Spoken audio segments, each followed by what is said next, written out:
Have you been able to let everyone in the room? Yes, I see 3 attendees. Okay, we'll just let people filter in.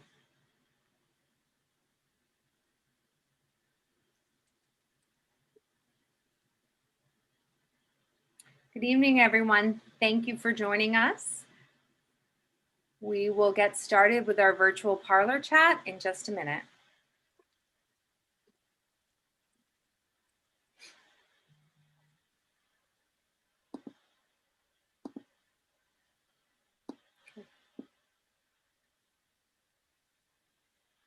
Okay, Shiloh said that YouTube is working. So well done, Julia. Yes, I could hear myself echoed back.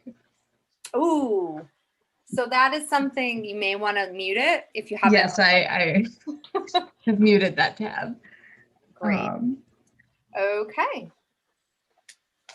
Well, let's get started then. Good evening, everyone, and welcome to this month's virtual parlor chat with Morris-Jumel Mansion. My name is Megan Burns. I am the programs manager here at the Mansion. And tonight we are very excited to have 2 special guests as part of our panel this evening to discuss heritage roses and community gardens. I am joined by Stephen Scanniello, the master gardener and Rosarian, and author Anna Angelidakis. Hi. And so we look forward to conversing with them shortly during the course of our program. Now, for those of you who may not be familiar with our virtual parlor chats, these are an ongoing series as we attempt to broaden the narratives, the stories that we tell at Morris-Jumel Mansion, which is the oldest remaining house in Manhattan. So each session we select a particular theme. And we invite, again, it is a chat, so we invite informal conversation in terms of you're welcome to share questions and thoughts in the chat. And we always reserve time at the end of our programs to have a Q&A with the audience. So just as a reminder, we're just going to go over a few housekeeping things. I'll provide a little context for tonight's conversation, and then we will get to our panelists. So if you're joining us right now, please note that this webinar is being recorded. You may have noticed when you entered the Zoom room that your video and audio are automatically turned off. By remaining in this webinar, you're granting your consent to be recorded, but if you're not comfortable being recorded, you are welcome to exit the meeting at this time. If you choose to speak in the Q&A or ask to be unmuted during our general question and answer session, you will be recorded. We are also live streaming this tonight on YouTube, and a recording of this event will be available on Morris-Jumel Mansion's YouTube site. For those of you who are sort of new to Zoom formats, if you would like to get our attention, our colleague Julia Butterfield and myself are here, and we will be monitoring the chat. And we ask that if you have any technical comments or questions, you're welcome to place those in the chat as well, and we will help you as soon as possible. And as we are a nonprofit organization, we are dedicated to offering as many programs as we can, free of charge for educational purposes. But if you do enjoy tonight's program and some of our other work, whether it's our free family days or concerts in the park, we invite you to make a gift tonight by texting MJM to 44321. or by clicking the link www.morrisjumel.org/donate. And for those of you, again, I feel like I'm on PBS every time I have this spiel. For those of you who donate over $20, you'll be entered into a raffle to win one of tonight's author's books, A Year of Roses by Stephen, and Anna's Rooted in the Hood, an intimate portrait of New York City's community gardens. So, I'd also like to share a few exciting events that we have coming up, some of which we're fortunate enough to finally have on site, and some will be virtual. This Sunday, we are having the concluding live outdoor music concert with Gather NYC, featuring musicians from the New York Philharmonic. It will be outside the mansion, beginning at 4:30. And there will also be a storyteller there. And although it may seem like it is sold out, I can tell you, as someone who has been at these concerts, that if you show up around 3:30 and ask to add your name to the wait list, we are usually able to accommodate walk-ups.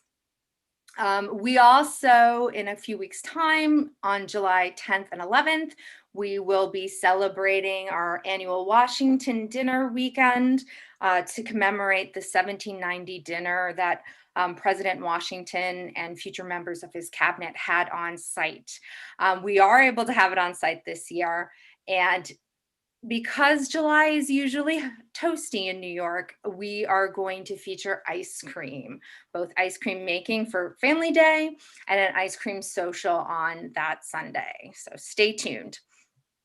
Next month's virtual Parlor chat will feature panelists discussing historic sites that are in need of preservation, such as the one shown here, which is 857 Riverside Drive, which is the last known remaining potential site on the Underground Railroad, house of a very important abolitionist. So if you're interested in that, again, we'll send you more information, or you can go to morrisjumel.org. So tonight's presenters are going to be speaking about more of the natural landscape surrounding Morris-Jumel Mansion. And for those of you who have not had the ability to visit our historic house, again, we are the oldest remaining house in Upper Manhattan, built in 1765 for British Colonel Roger Morris and his wealthy American wife, Mary Phillips Morris. The more research we do, the more we are broadening the narrative to talk about the most likely enslaved individuals who constructed this house, as well as broaden the storytelling to include the perspectives of the indigenous people, especially the Lenape, upon whose ancestral land the house is currently located. And we're also looking more at expanding the storytelling geographically based on the original boundary lines of both the Morris and later the Jumel family estates. So if you take a look at this modern map of Washington Heights, you can see Morris-Jumel Mansion located towards the bottom right. And the red circle is roughly the location of the original estate of the house. So it encompasses roughly about 50 modern city blocks. And so we're delving into the stories of place and communities to tell not only the history of New York City, but also sort of a microcosm of American history, looking at, again, the original inhabitants of the land, European colonizers, immigration, and contemporary migration stories. So looking at the landscape, Morris-Jumel Mansion in particular is situated in a modern city park, Roger Morris Park. And if any of you have ever been there for a stroll, you probably have noticed the exquisite gardens and trees there. And in particular, this time of year, many heritage roses. And Morris-Jumel Mansion is a proud member of the Heritage Rose Historic District of New York City. I'll let Stephen tell you a little bit more about that.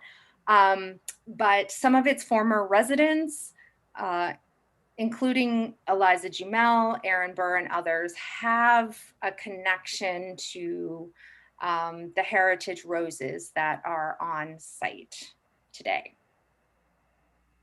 And if you're curious, again, to learn more about the history of this place, we also have some self-guided walking tours for you to, again, explore, really interesting connections to the natural landscape surrounding the mansion. So without further ado, I am going to stop sharing my screen so that Stephen can get ready, and I will formally introduce you. So Stephen Scanniello is the Peggy Rockefeller Rose Garden Curator for the New York Botanical Garden and Rosarian for Elizabeth Park, the nation's oldest public rose garden located in West Hartford. Stephen is currently president of the Heritage Rose Foundation and has worked tirelessly through his career to preserve heritage roses. In 2009, he created the Heritage Rose District of New York City, a volunteer project that promotes heritage roses and gardening with the children of Harlem. Please join me in welcoming tonight's first speaker, Stephen Scanniello. Thank you. Well, thank you very much for having me. I'm thrilled to be a part of the Jumel Mansion history. I first heard of it when I was scouting out areas to plant roses in Harlem, in Washington Heights. And I had heard some of the wonderful stories of Madame Jumel and her escapades. Whether they were true or not, it was left to the unknown. But it did inspire me to think about what Madame Jumel may have grown in her gardens. And of course, her association with Aaron Burr was legendary, and that included some roses as well. Burr lived downtown, and he had a beautiful garden around the house. But up in Harlem, I was doing some research on people that gardened back in the time of Eliza Jumel, and I discovered that one of her neighbors had a world famous rose garden. His name was John Bradhurst, and the same as in Bradhurst Avenue. Mr. Bradhurst was described as a gentleman farmer, and he was the son of a pharmacist, and had lots of money, and he invested in creating French-style rose gardens on his property overlooking the Hudson River. And it's really hard to believe that the two of them didn't communicate, and perhaps he might have shared some roses with her. So we created the Heritage Rose District of New York City. And I'm going to go to my screen sharing. Whoops. Here we go. There you are. Okay.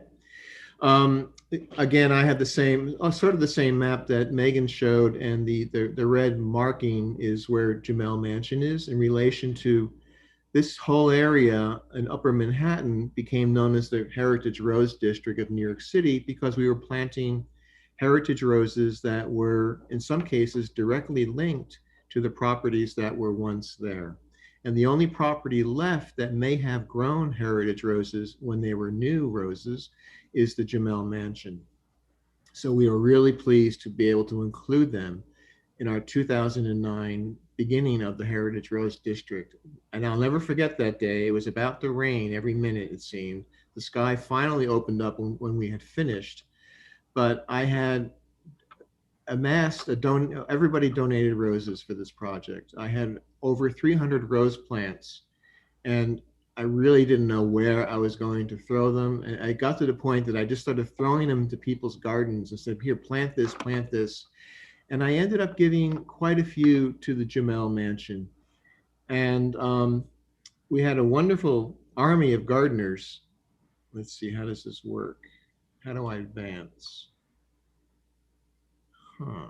You should be able to click or use your arrow buttons. Gotcha. There we go. There you are. The students from one of the high schools in the Bronx that were recruited by one of the docents at the mansion, and they were having a great time digging holes and tearing up earth, and probably an experience that they've never had before. And I was more focused on the younger children, the 7-year-olds, 6-year-olds who were just having fun crawling around in the dirt as well. And these gentlemen they worked really hard, and they're responsible for planting the biggest area of heritage roses in Harlem. And that's here at the Jumel Mansion. And this picture was taken about a week ago. I was there to see which roses were still blooming, and I was very pleased to see that many of the roses were still there, even though they may not be in the right place, but they're still there and they're still blooming. And if you haven't been to the park, you need to go see these roses. And Madame Jumel has always inspired me to be creative. And she was a creative person. She was a strong-willed woman, and she may not have been accepted by all of her, her society friends, but she seemed to have an eye for art and for gardening. So I put together some roses that I felt should have been in this collection, and this is one called Souvenir De La Malnesel, and it's a rose that was created long after Empress Josephine had passed away, and Malmaison was her home and where her amazing rose garden was. And some of the legends do talk about Madame Jumel visiting Eliza and Stephen Jumel visiting Malmaison to see the beautiful roses. And I often thought that perhaps she would have the rose called Napoleon in her garden, and it's still there today. And finally, because of all the scandals that seem to be connected to her name, whether they're true or not, I thought the Cuisse de Nymphe Émue was a perfect rose for this garden, and this name roughly translates to the blushing thigh of an aroused nymph. So what better place to put this rose than in Madame Jumel's garden? There's also some wonderful historic roses that were at one time thought to have been extinct. And this is one that we call this rose the Gate Talo Musk Rose. And it's a rose with a double quoted name, which implies that we don't really have a 100% proof of what this rose is, but we do know it's very, very old. And it was found in a cemetery in the South by a gate near the tomb of the Talo family. And that's all the information that people will give you because they don't want you going there and digging it up. But this is the original musk rose. We're pretty sure it is. And the musk rose was in the earliest herbals. In fact, it was the 16th century where they talked about growing this rose for medicinal reasons. And if you were having trouble relieving yourself, to put it politely, you were instructed by the herbal manual to eat a dozen of these blooms. And the exact words were, consuming a dozen flowers from this plant will loosen the tightest stool. So there you go. And it has a very unique fragrance. It's just starting to bloom now and will continue blooming through the entire summer, right up until we have a heavy frost. It's a different kind of scent, but it's very pleasant. And there are several different forms of this rose that were found throughout southern cemeteries, um, growing at the Jumel Mansion. Another rose that was incredibly important in the ancient herbals and in medicines and would have been used by Madame Jumel to cure her headaches. A compress of the petals of this rose placed on your forehead would relieve the pressure that creates the headache. And it's known as the apothecary's rose. And this rose would definitely have been in John Bradhurst's garden, and it would have been in any garden that was using their plants as medicinal plants. And it's still in bloom today. We planted it in one of my favorite areas at the Morris Park, the old herb garden, this sort of sunken garden, and it's doing really well there. And I encourage you to come and take a sniff. This was considered a red rose back in its day, and the petals of this rose are very rich with oil, hence giving it a strong fragrance of grandmother's soap. But the apothecary's rose was important and now is used as a decorative planting in many of the gardens I work in. And it was also known as the red rose of Lancaster. And the House of York was represented by the white Rosa alba semiplana. And this is again in bloom right now at the mansion. And it's in an area off to the side, closer towards the Hudson, towards the East River side or the Harlem River. And it's a tall plant, again, very fragrant, and used in cooking, used in medicine, and used to decorate a parlor. Stephen, have you ever had any cause to test out some of these medicinal remedies? Well, as a matter of fact, I have, and it doesn't work, doesn't make hair grow.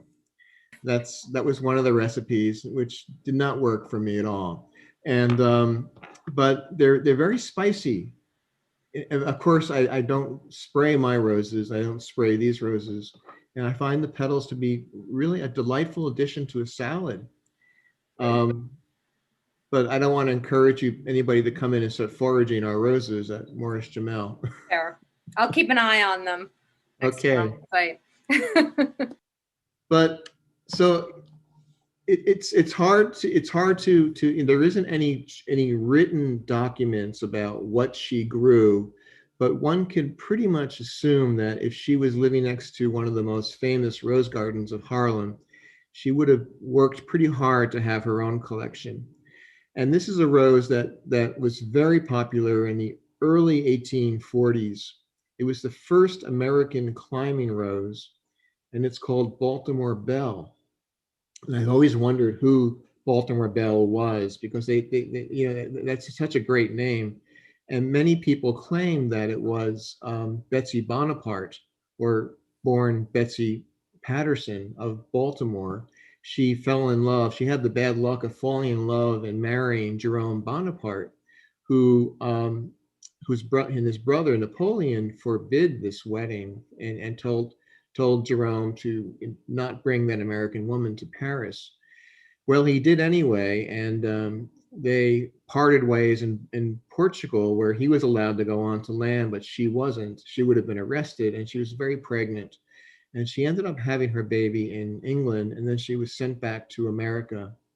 And she wrote in her memoirs that she really hated Napoleon for one thing, and that was for sending her back to that backwater town called Baltimore. So I don't think that she would have been honored as the Belle of Baltimore in a rose, because she really didn't like her city. And by the time this rose came out, she wasn't much of a belle anymore. She was quite old. But it's possible this rose was named in honor of a young girl who saved her father from the evils of alcohol. and created the Washingtonians, which is one of the first temperance societies in our country. Whoever the rose is named for, it's a beautiful rose, fun to grow, easy to grow, and it's right at the gate as you come through the park into the park of the mansion. And stop and take a sniff. It's Baltimore Belle, and here she is close up in her beauty. And by the way, if it was Betsy Bonaparte, she was a guest of Aaron Burr many times with her husband, and very likely was a guest of Eliza Jumel at the Jumel Mansion. And the stories of heritage roses go very deep into Harlem. There were lots of these growing up there. So, and I've also discovered many Rosarians are now living in the cemetery at Trinity Church Cemetery and Mausoleum, including Madame Jumel, who is her mausoleum is right next to John Bradhurst. So they're still talking about their roses, I'm sure. And we've planted many roses in that cemetery and at the Church of the Intercession. So I'd encourage you to come take a look. And I'm hoping that this autumn we can revive.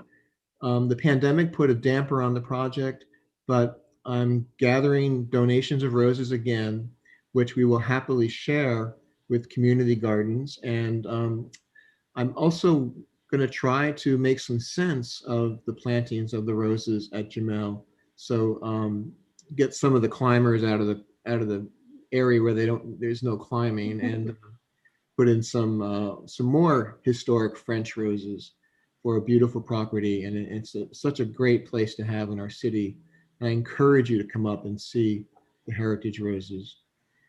Thank you so much for letting me share this with you. I'm looking forward. Many of the gardens that I've planted roses in are in Anna's presentation. So we're a good partner to have. Good match. But thank you so much for listening, and I look forward to chatting with you. Bye. Well, thank you so much, Stephen. And again, it's a real pleasure to have you, share your expertise and love of these very special roses, and for me to finally be able to make some connections with, these beautiful flowers that I see every day, and sort of the history and even going back to the War of the Roses, which I had no idea about. So thank you. I see, before we segue to Anna, I believe one of you has your hand up in the chat. Do you have a question, Juana? Do you have a question for one of the panelists? No, I wasn't told. Sorry. Okay. All right. So again, we'll leave time for questions and answers towards the end of tonight's program. But I would like to welcome our second speaker for this evening, Anna Angelidakis. Anna is a BFA graduate in graphic design communications from the School of Visual Arts. She has worked as an art director for companies such as Condé Nast, Bonnier, Hodes Advertising, NetJets, and King & Spalding LLP. Anna has received numerous design awards and accolades of excellence in her field. Her passion remains combining words and photography into a unified experience. And if you have not had an opportunity to check out her book, Rooted in the Hood, an intimate portrait of New York City's community gardens, you should definitely do so. And she'll give us a little bit of a sneak peek of some of the wonderful work contained in that volume. Welcome, Anna. Thank you so much for having me, and it's really a great pleasure being with you guys. I've already had an opportunity to chat with you, so again, thank you for having me. My approach to the gardens is from a very different perspective than Stephen's, in the sense that I started this project by pure accident. And it turned out to be it evolved into this magical storytelling. Back in 2008, my father passed away, and I was in Greece, and then I came back to New York, and I kind of needed a quiet place to be able to sort of like think about the passing and all that. And I live in the Lower East Side, so I was walking around randomly, and I saw this gate that it said the garden is now open. So I stepped in, and I really entered into this magical land.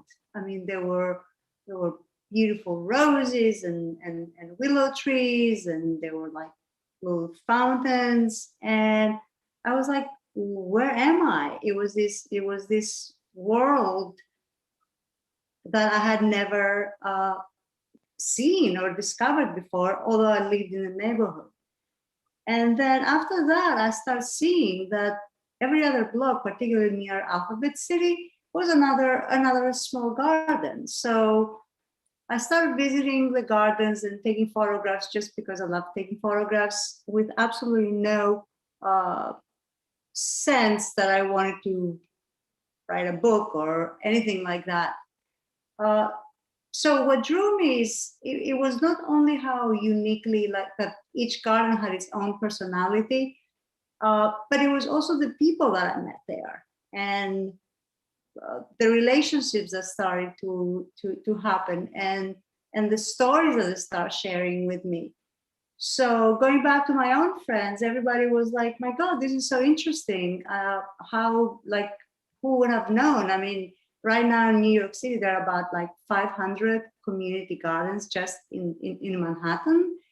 And they could be like tiniest ones, or they can go 2 blocks long. And that's when I chose, and I said that, okay, this information has to be shared with others.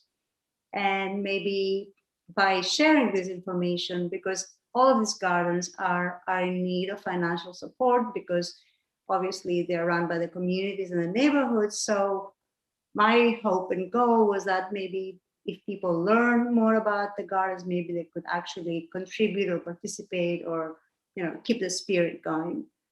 So I'd like to show some pictures and connect with the Jumel Mansion storyline.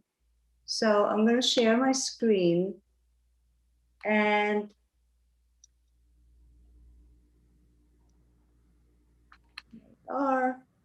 so right before I make the connection, and before I even talk about the garden specifically, I just want to show that in the 60s and 70s, a lot of these areas that now we go and admire, and we see this beautiful greenery, they were really absolutely burned down lots. There was a lot of devastation, a lot of poverty. People really lived in danger. These neighborhoods were very rough. They were like drug dealers, gangs. So the community eventually decided to do something about it, and they start clearing those lots, often with personal loss and personal persecution from actually the city. And then what I want to show in the next slide is that this is what we see today. So if you go back from this, we have this. And for me, this is like what the gardens are today. And they are like a way of life. So in these pictures, for example, this is a garden that I went, and it was the Day of the Dead. And there was this Aztec group, and they were performing a ceremony for the dead. And this is a garden that we walk by. Or this one was a garden up on a rooftop in the middle of Manhattan. You know, you're looking down and you see all these fancy offices and skyscrapers. And up on the rooftop, you see these children really learning how to plant trees.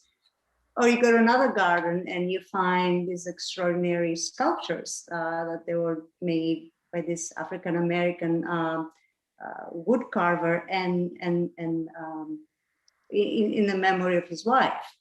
Or you can walk on the west side and see this beautiful concert taking place under the sky. or very, the gardens are also very political. So you could go and see and find these extraordinary murals that talk about the life of the community. And they're very pertinent to this very day. Or you could just go and learn of how to cultivate, of how to grow, of how to use youth, like in a far more positive way. And so once I was in the Lower Side, I started and learned about all these communities gardens. I expanded my horizon and I said, okay, I'm going to sort of like discover the rest of the gardens within Manhattan. And I started from north and I was going down south. So the first garden I saw on the west side was the Morris-Jumel Community Garden. And I distinctly remember it was early spring and there was a young man who was very quietly working in the plot, and there was another lovely woman who was actually repairing a wooden bench. And we started chatting, and they told me about the garden, and they said that, well, you know, this garden really goes back almost to where the mansion, when the mansion was built. And I said, what mansion? And they said, well, if you make a right, you're going to find this extraordinary mansion, which is the mansion that actually is hosting us tonight. And the reason I'm showing this to you is that for me, the gardens were always, they opened doors. It was like the first garden I entered was a door. Well, that was the theme that continued ever since. So here I am thinking that I'm meeting two people in a small garden, and next thing I know, a new world opened up for me. And I'm like, my God, this beautiful house is in the city and I live here for so long and I've never visited. So that alone became a reason for me to go back again and again. And as I went back again and again, I explored more and more gardens. This garden is on 153rd Street and it's called the William Heiress Garden. The reason I'm showing this photograph is that this is one of the few gardens which is elevated above the earth because it's built above an aqueduct. And I remember walking up there, and there was some people just having a barbecue, and they were like, "Hey, you want to eat something?" I'm like, "Okay." And as we start talking, I saw this mural, and the woman on the left, Lori, actually showed me this mural and said, well, guess what? This is me as a young woman on the right-hand side. This is my sister on the left.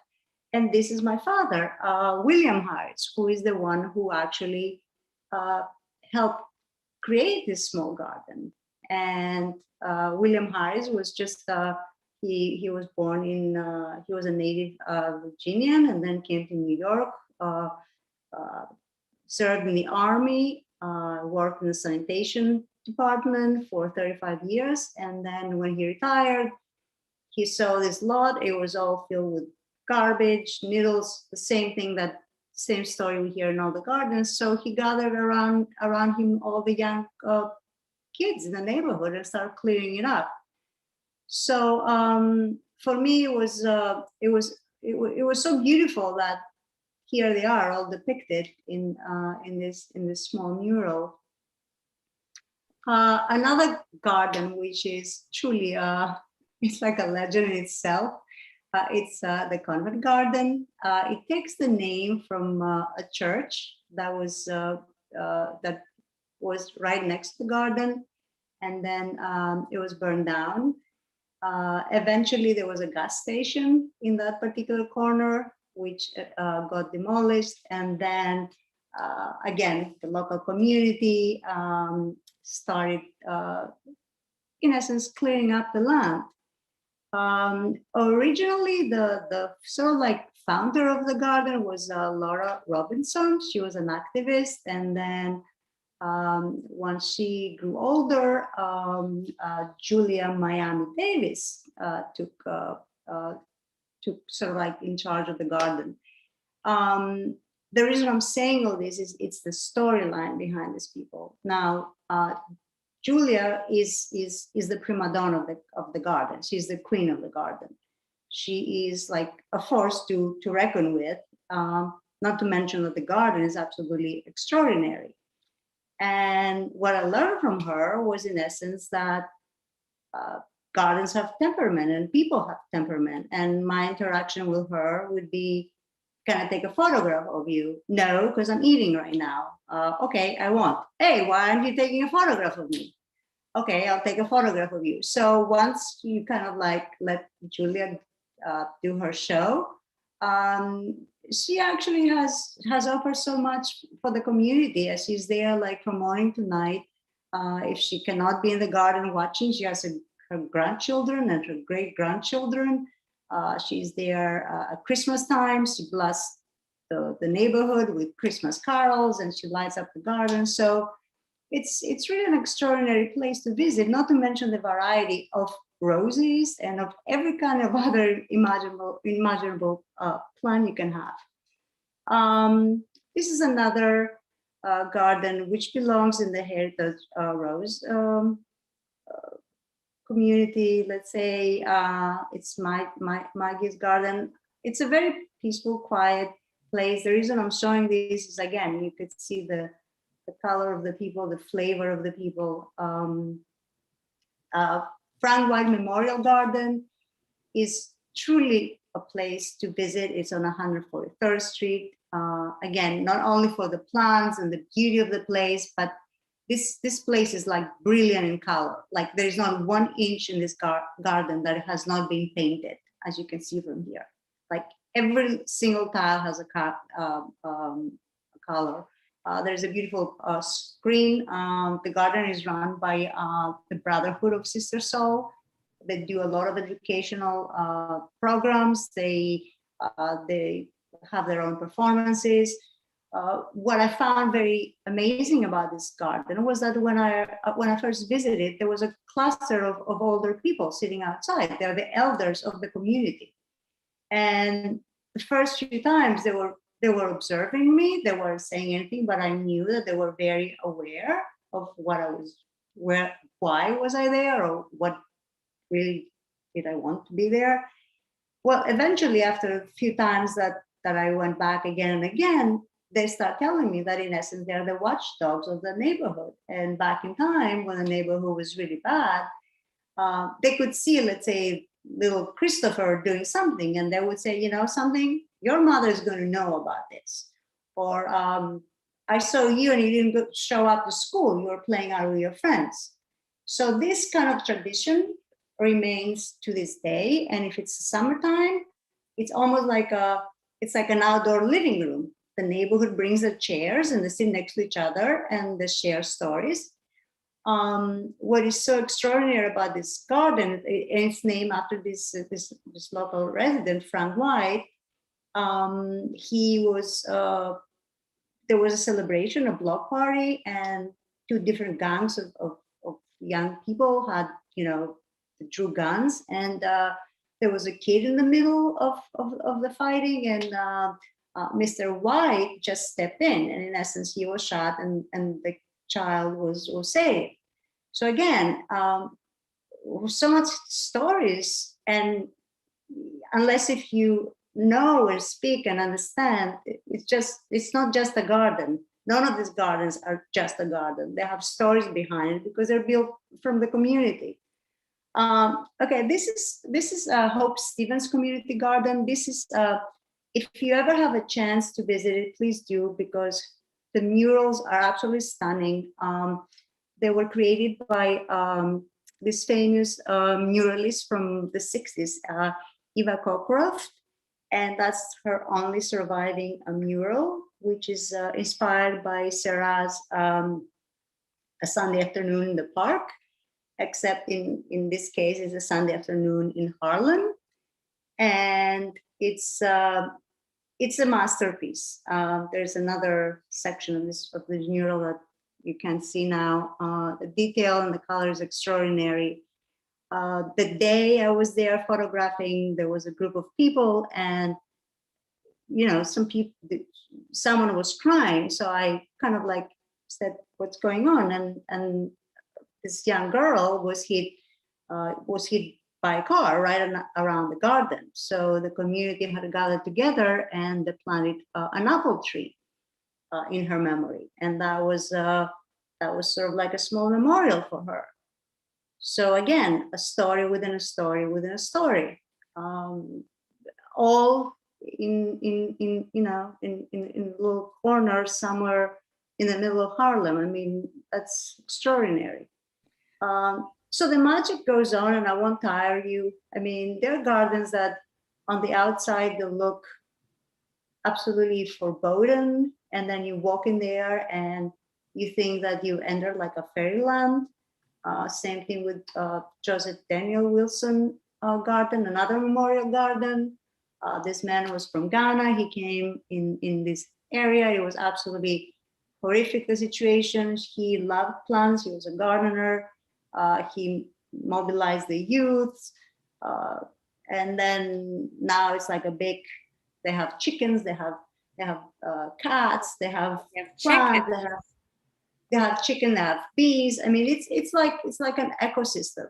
And this garden actually was almost destroyed because there is a new development right next to it. So they were trying to infringe in the neighborhood. And that's the thing that happens all the time. These people do not have money, and suddenly a big company comes in and they're like, okay, we're going to take over well, you can't. So, and it's the same thing with historic structures, like we're going to be talking about in our next Parlor chat. It's people who have money who don't have a connection to the neighborhood often that are making these decisions. And in some gardens, even near the mansion, there are gardens were like two blocks deep.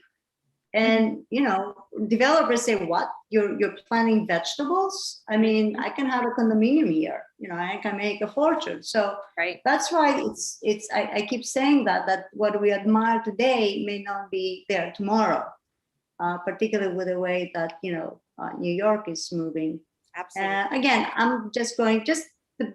I want to show the personal touch, and like every garden has. I mean, she's like a gypsy queen, I call her. I don't know who she is, but again, it's the tenderness that someone not only saw the bust of this beautiful woman, but also put the coins around her head. And finally, I'm going to close with a rose, because it is like the rose month. And this is from Harlem Rose Garden. And I'm sure probably it's one of Stephen's magic seeds that took place there.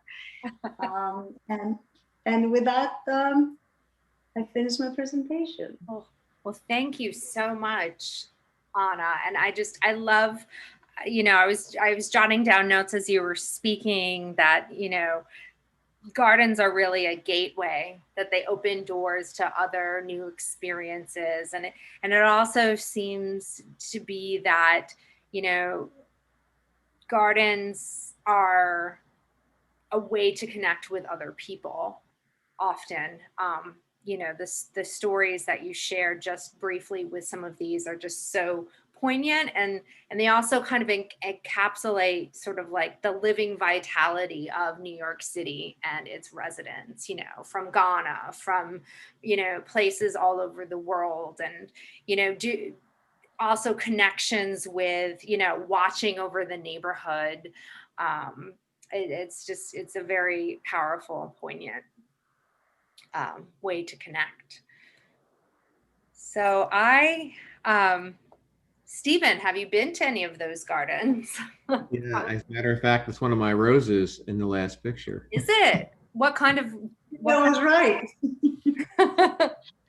Yes, we gave her a lot of roses, and it was a real pleasure to be part of that project. And of course, Miami and I are buddies, and I would really just throw roses over the fence while she was there, and she took care of them.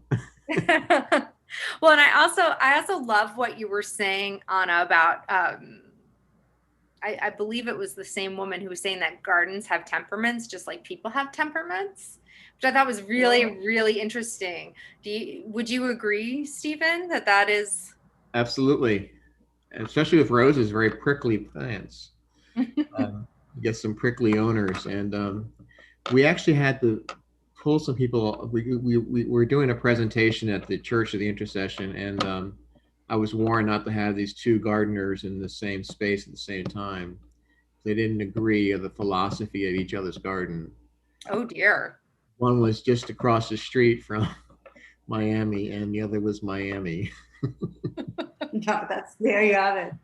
But you know about personalities in the gardens. I mean, there are gardens that you walk in and you take a photograph and it's beautiful light and everything is like working. And there are other gardens who are so magical and you go back and photographs are fuzzy and you go back again and they're very hard to photograph. And some of them eventually seem to ease and it's almost as if they allow you to go in and be part of their life. And some of them are always, they're closed. Like there are gardens that they kept a secret or other ones that they reveal this slowly. And that's another level of it's the people, it's the garden, it's the art, it's the flowers. So it's like magic everywhere. I never spent any time in Harlem until I started this project, and I was so impressed with the women that I met who stood up to the drug addicts and the prostitutes. You know, Maggie was one of them. She was really a good fighter in Miami, and Maggie, and there was Jenny down. She has a big garden down by the railroad tracks on down below in the 140s. And they all just kicked out the bad element and took over and created a paradise. It's just so wonderful. Well, and it's so inspiring too. And again, that's even another connection with some of the stories that we tell of strong women who are, you know, sort of community minded and community engaged. Most of them are run by women, the daughters and the grandchildren. Yes, very, very, 85% of the gardens who are involved are women with the garden. Great. Yeah, that's really interesting. So if any, I just want to open up the conversation. If any of our attendees have any questions, you know, please feel free to put them in the chat or raise your hand, and either Julia and I will call upon you. I recognize at least one name. One of our educators is on the program with us. Alas, let's see. I saw a hand. Well, we'll continue our conversation, but please feel free to join in.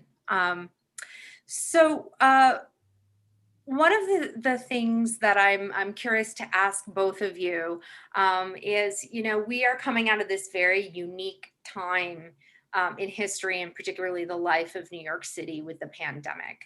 And I'm wondering if, you know, you have found in your own lives, you know, has your relationship with, you know, sort of the natural landscape of the city and its gardens sort of changed as a result of this unique moment? And if so, how? I can go first. The book came out 2020.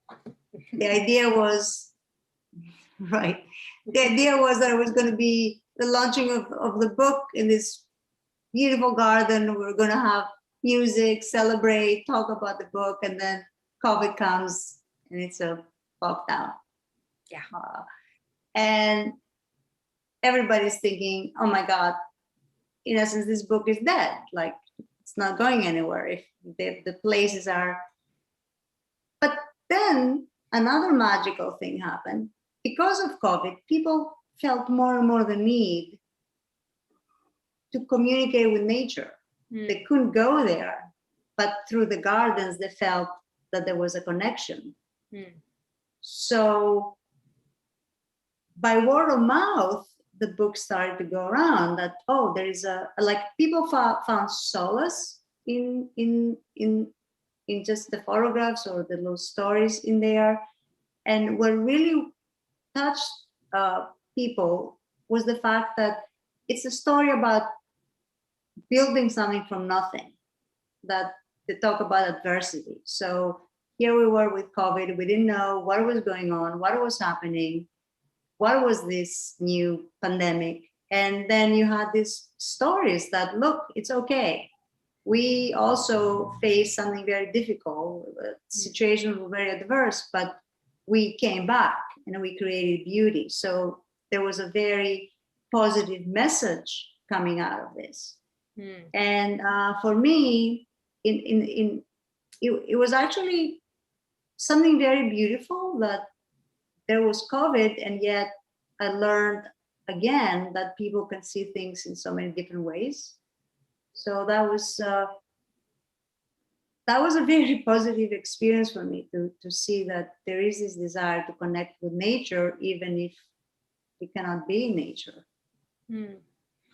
It's a really beautiful way of expressing that. And also the idea of sort of the transcendence as well, that, you know, like spring comes again, like, you know, this too shall pass, and there will be moments to gather and be outside and enjoy the beauty. Yeah, my experience was that first of all, I was considered essential, so I was able to work right through the whole mess. And the gardening, everybody became gardeners. You could not, it's still difficult to buy some plants in some of the standard nurseries because everybody's buying everything and planting. They found gardening to be so healing. I turn to the garden when there's things to take care of in my mind, and it's just a great place to be, and creating all that beauty. And so that was it was a long year, but for me, one of the saddest moments was when the Peggy Rockefeller Rose Garden was in full amazing bloom, but nobody could see it. And so I put a lot of pictures on Instagram to share. But yeah, so I think gardening has always been through all of time to be a place to heal. I would agree. Well, I mean, that really beautifully encapsulates the discussion this evening. I can't express it better myself.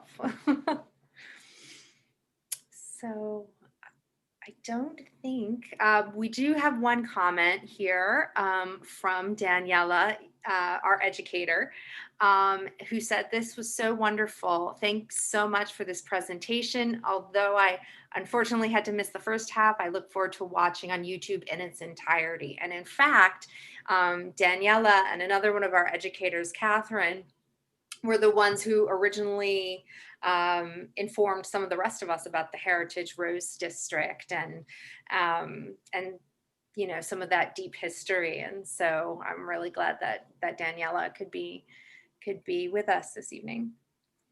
And I also look forward to October, when, you know, heaven willing, Stephen, we will revive our Heritage Rose Celebration Day, volunteering, gardening, and learning in Roger Morris Park.